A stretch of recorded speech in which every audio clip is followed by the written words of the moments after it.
विधान भवनामध्ये आता अधिवेशन चालू आहे.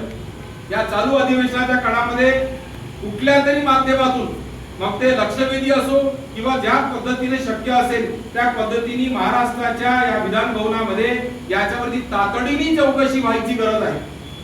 ज्या कोणत्या व्यक्तीने महाराष्ट्र शासनाच्या या एमपीएससीच्या पोस्टमध्ये हे आरक्षण रद्द करण्याचे षडयंत्र केलेले आहे, मी शब्द वापरतोय, त्यांनी महाराष्ट्रामध्ये मागासवर्गीय समाजाच्या विरोधामध्ये हा सरसकट षडयंत्र केलेला आहे.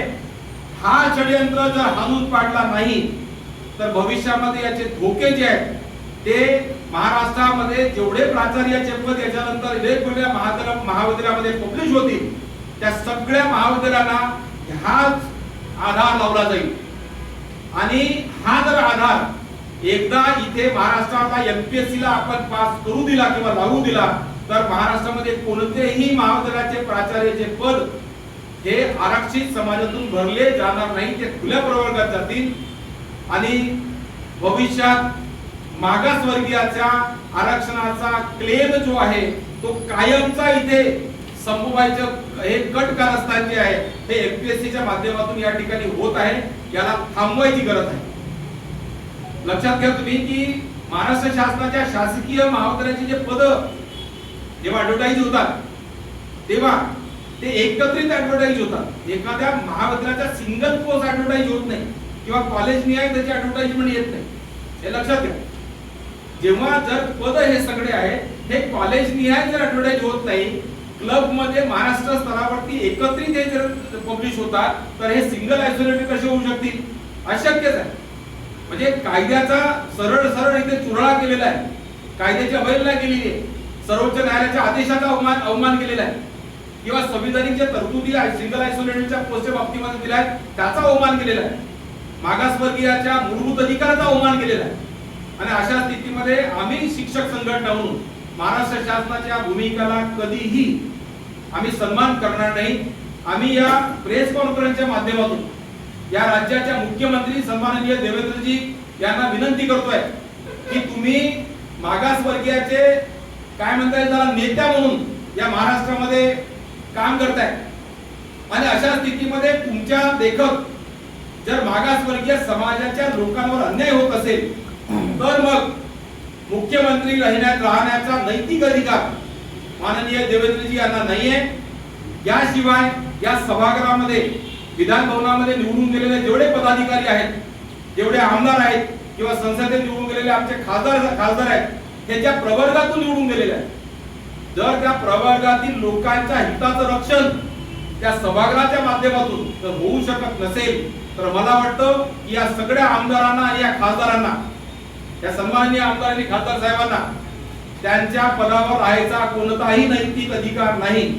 अशा स्थितीमध्ये एमपीएससीची हे जे भूमिका आहे हे भूमिका थांबवून, कारण की 16 तारखेपासून म्हणजे सोमवारपासून या संचालक आणि प्राचार्य पदाच्या मुलाखती सुरू होत आहेत आणि केवळ उद्याचा दिवस आमच्या हाताशी उरलेला आहे.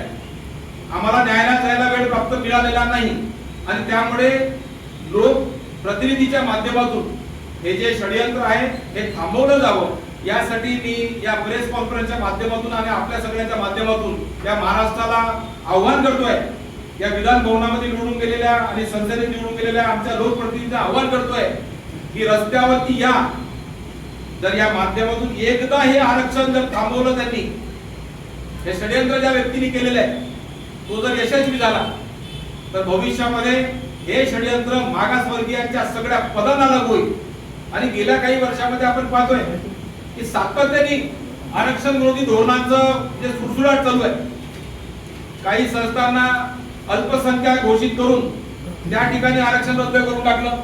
आरक्षित पद आहेत, भरायला तयार नाही, अनेक वर्षापासून ते पद पेंडिंग आहेत आणि आता अनेक वर्षानंतर आता जेव्हा पेंडन्सी क्लिअर करायसाठी आज शासन जाहीर करते आहे, म्हणजे विविध विद्यापीठांचे पद भरतीच्या संदर्भामध्ये महाराष्ट्र शासनाने आताच जाहीर केलं की आम्ही पद भरती करू.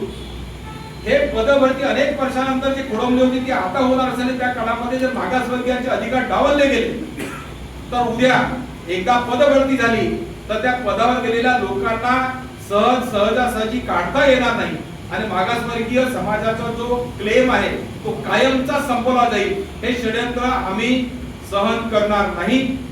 जर हे झालं आम्ही रस्त्यावर उतरून आंदोलन करू.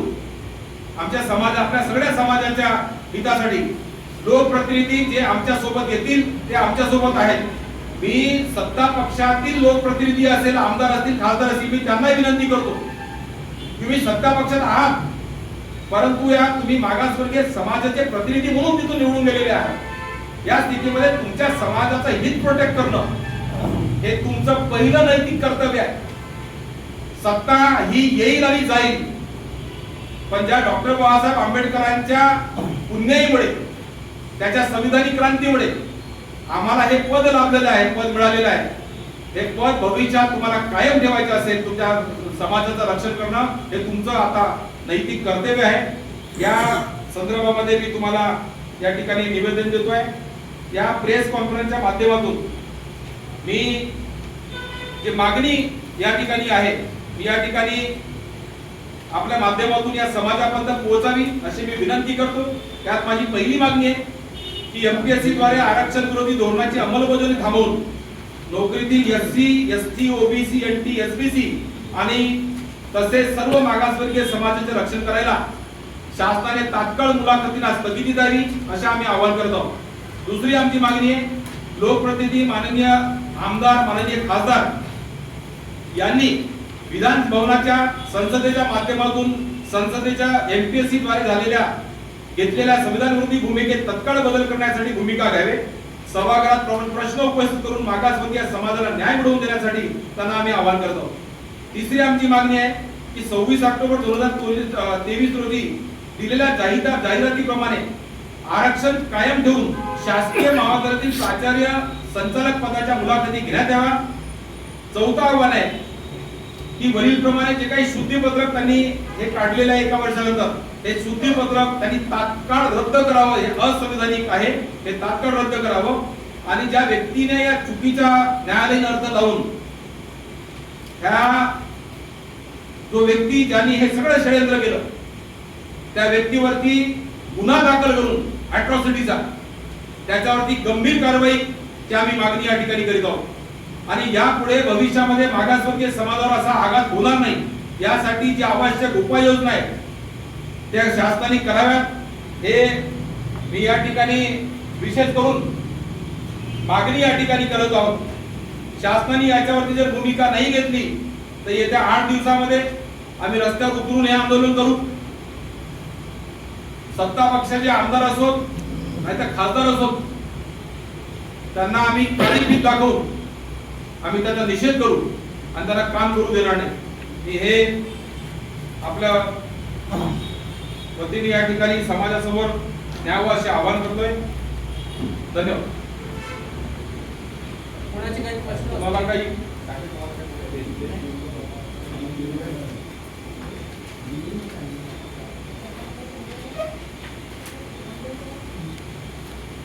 बेकायदेशीर जर हे झालंय पकडून घ्या पाहिजे.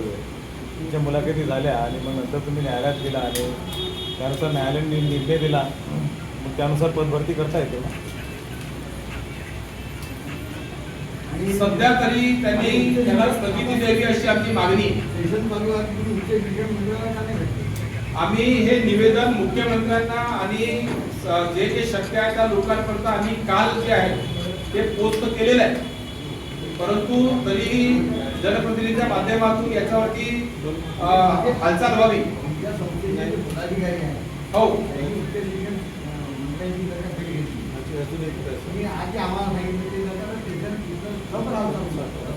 आम्ही ते पण करणारच आहोत. पण मी तुम्हाला सांगितलं की आम्हाला हे जे बाब आहे उशिरा घडल्यामुळे आम्हाला वेळ कमी होता. नक्कीच आहे, आम्ही मागणी त्यासाठी करतोय.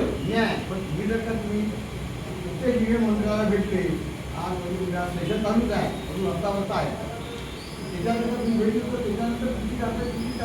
सर सेशन सुरू आहे, ते मुंबईला आहे. एवढ्या तातडीने ते वेळ देतील की नाही, त्यांचे शेड्यूल किती टाईट असतं हे आपल्याला त्याची कल्पना आहे अधिवेशन काळामध्ये.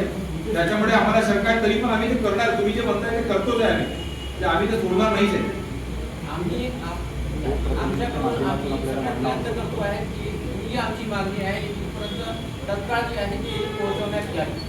आम्ही सगळे प्रयत्न त्याच्यासाठी करतो आहे, परंतु आमच्याकडे वेळ आणि रिसोर्सेस जे आहेत ज्या पद्धतीने आमच्याकडे रिसोर्सेस आणि वेळ कमी आहे त्याकरिता थोडासा अडथळा इथं येतो आहे. पण तरीही आमचा प्रयत्न हा सातत्याने असा आहे की ही बाब शासनाच्या लवकरात लवकर जे आहे ध्यानात आणून जाईल. ठीक आहे ना, ओके. आणि आमची आणखी अशी विनंती आहे की प्रसार माध्यमांनी देखील आम्हाला याच्यामध्ये सहकार्य करावं, जेणेकरून त्यांचं कॉन्फिडन्स घेऊन कुठेतरी ही बातमी जी आहे त्यांच्यापर्यंत पोहोचेल. वेळेची कमतरता बघता लोकप्रतिनिधी जोपर्यंत यावरती भूमिका घेणार नाही, विधान भवनामध्ये याच्यावर चर्चा होणार नाही याची आम्हाला जाणीव आहे.